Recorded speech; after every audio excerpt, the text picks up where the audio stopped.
Thank you so much for tuning back in to this week's reading. This is part C. My name is Lesley Donaldson, and I'm narrating this incredible book written by Max Lucado and Randy Frazee.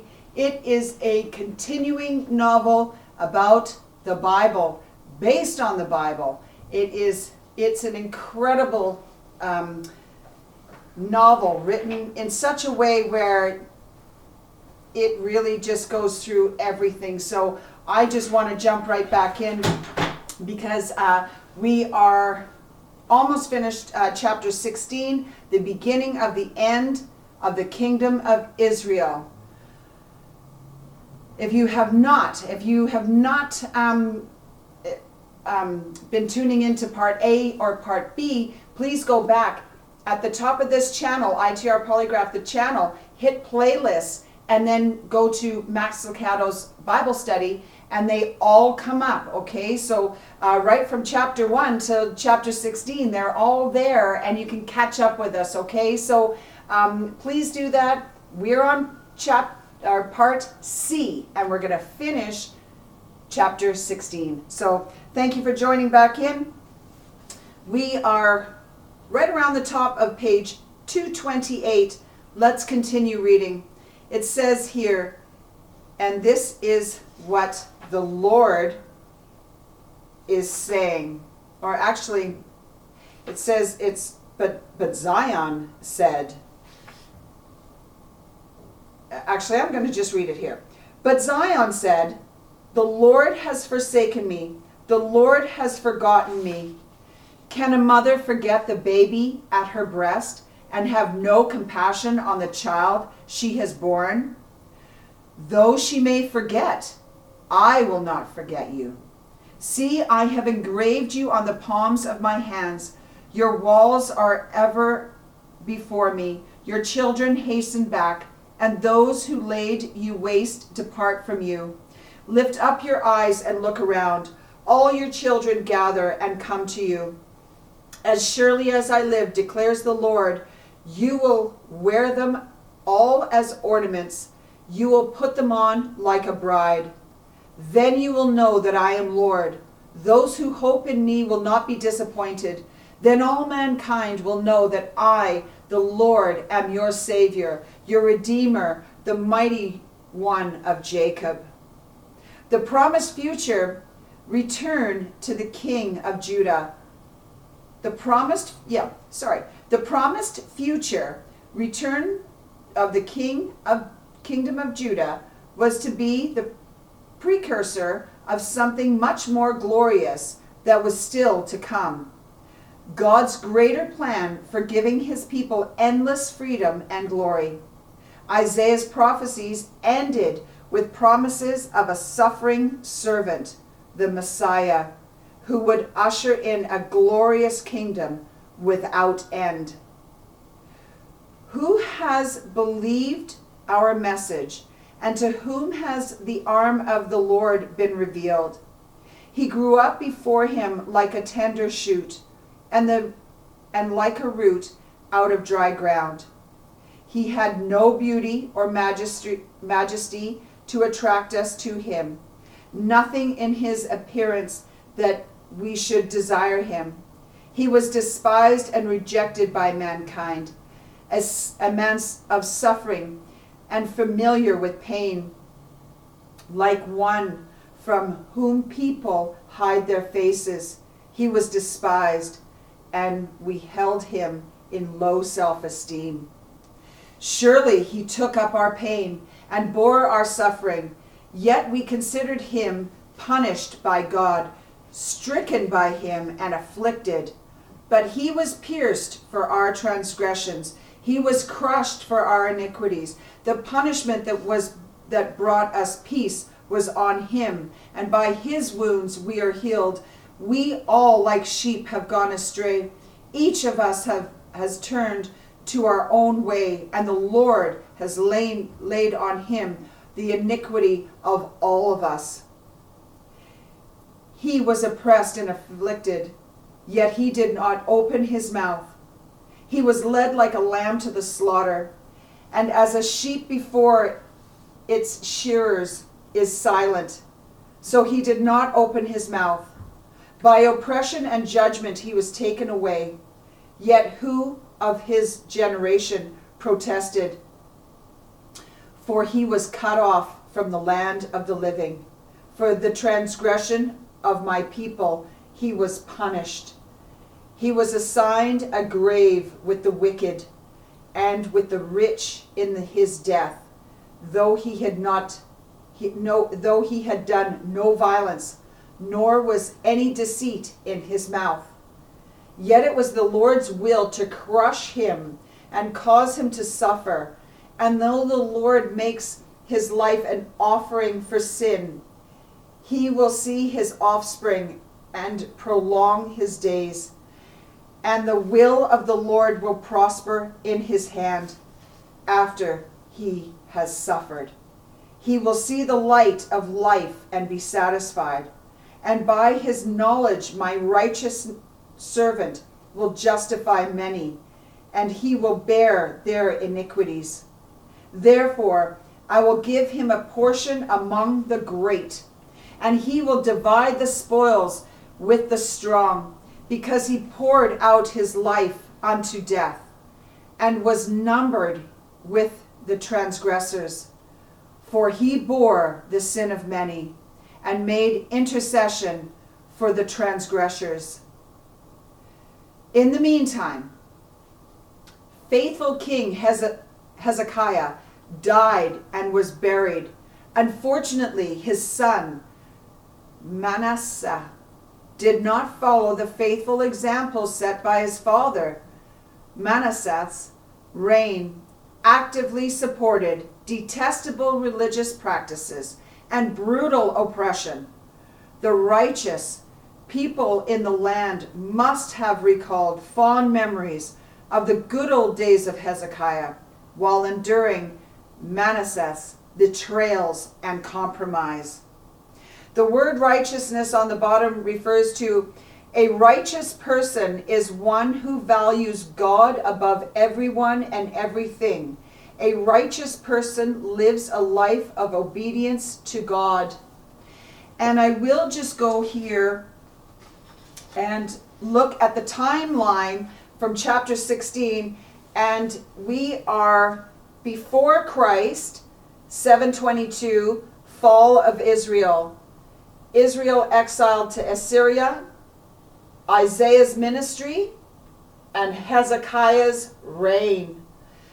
So there is so much going on here. Let's take a look at what the questions are for the beginning of an end, the kingdom of Israel.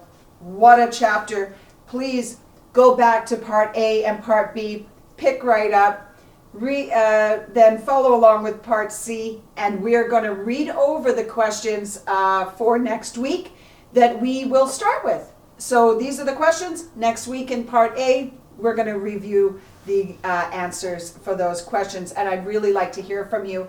If you are finding this Bible study helpful, if you're participating in it, could you please let me know that you're participating in it? Let me know where you're from, if you don't mind. You can always, I receive private messengers and emails and so forth, because this is our work channel as well, ITR Polygraph. We combine a lot of different things on this channel. So we hear from people in all kinds of different ways. So I'd love to hear from you, where you are and how you are hopefully enjoying this Bible study, and how it may be impacting your life, and maybe some things that you're learning. So these are the questions for chapter 16. And number 1 is, why did Hezekiah's experience so many difficulties? Why did Hezekiah experience so many difficulties? Does obedience to God guarantee prosperity? What a great question.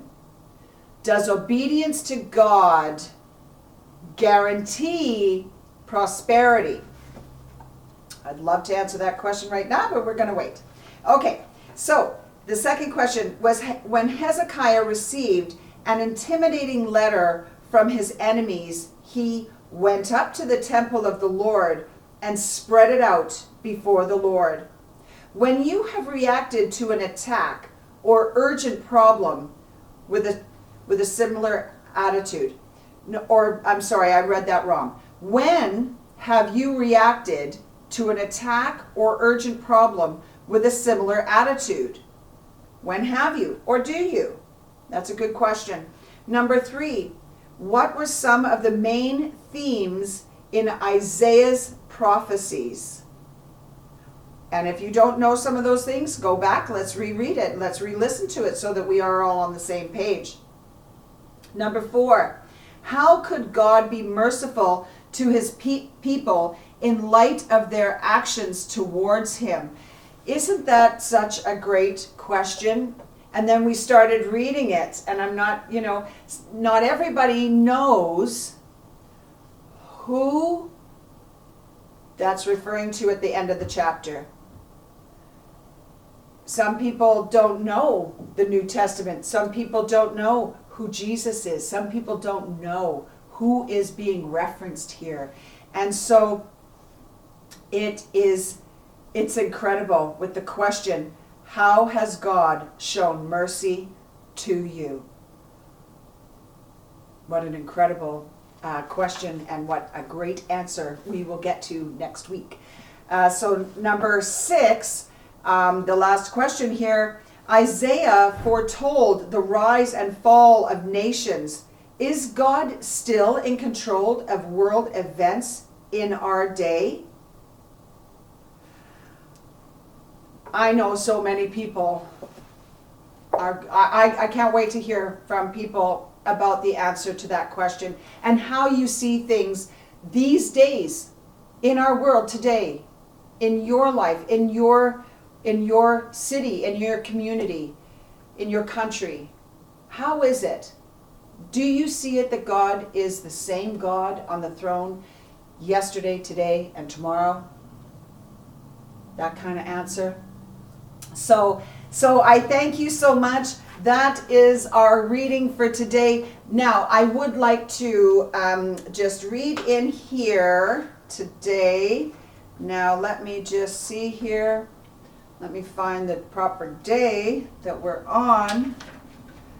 And we are May 7th. It's a Friday. I'm usually uploading these series on Thursday, but we had a little bit of car trouble. I had to go up north, get our vehicle, and come back. And so it took us away yesterday on our day off. But today was a really good day to reflect on everything, and really to spend the time that I had today with the Lord and not be rushed and not be having my mind, busy about other things. Today, I'm thinking very much about the Lord and very much about Mother's Day and my family and the blessings that I've received from the Lord. So today was a better day for reading and being grateful and having an attitude of gratitude, quite frankly. So let's read for May 7th from Jesus Calling. It says, if you learn to trust me, really trust me with your whole being, then nothing can separate you from my peace. Everything you endure can be put to good use by allowing it to train you in trusting me. This is how to foil the works of evil, growing in grace through the very adversity that was meant to harm you. Joseph was a prime example of this divine reversal, declaring to his brothers, you meant evil against me, but God meant it for good.